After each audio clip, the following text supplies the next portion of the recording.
DNA मित्रों, अब हम दिल्ली दंगों में मारे गए आईबी यानी इंटेलिजेंस ब्यूरो के सुरक्षा सहायक अंकित शर्मा को मिले न्याय का विश्लेषण करेंगे।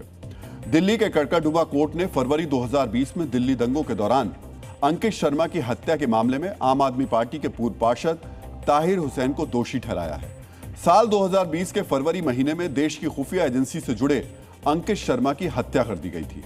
हत्या का मुख्य आरोपी ताहिर हुसैन था।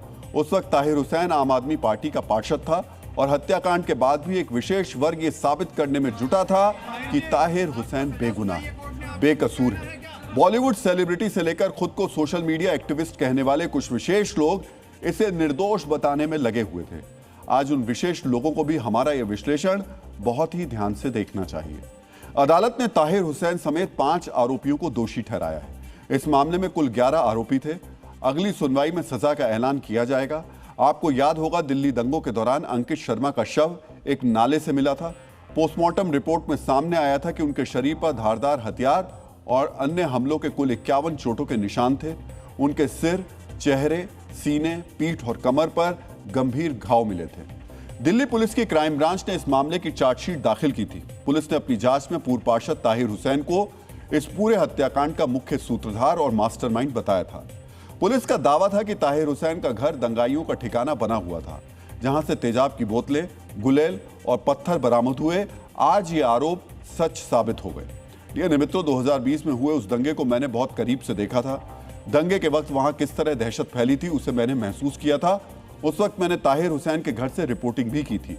मैं उस छत पर भी गया था जिस पर ताहिर हुसैन कांच की बोतल लेकर घूम रहा था, जिस छत से पेट्रोल बम फेंके गए थे, जिस छत पर दंगाइयों का जमावड़ा था। उस घर में ऐसी स्थिति थी जैसे ताहिर ने किसी जंग की तैयारी कर रखी हो।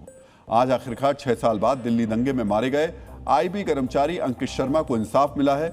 अब आपको यह जानना चाहिए कि ताहिर हुसैन को किन धाराओं में दोषी पाया गया है। आईपीसी की धारा 302 यानी हत्या, आईपीसी की धारा 365 यानी अपहरण, आईपीसी की धारा 153A यानी विभिन्न समूहों के बीच नफरत फैलाना, आईपीसी की धारा 148 यानी घातक हथियारों के साथ दंगा करना, आईपीसी की धारा 147 यानी दंगा करना, आईपीसी की धारा 188 सरकारी आदेश की अवज्ञा करना। कानूनी विशेषज्ञों के अनुसार धारा 302 के तहत अपराध सिद्ध होने पर अदालत के पास केवल 2 ही विकल्प बचते हैं, आजीवन कारावास या मृत्युदंड। मित्रों, जिस ताहिर हुसैन को देश का एक खास वर्ग निर्दोष करार दे रहा था, अदालत का यह फैसला उन लोगों के लिए भी एक जोरदार तमाचा है। सोचिए, दंगों का दाग होने के बावजूद उसे वैचारिक संरक्षण दिया जा रहा था। दंगा भड़काने और हत्या के आरोप के बाद भी राजनीतिक दलों ने ताहिर हुसैन को गले लगाया।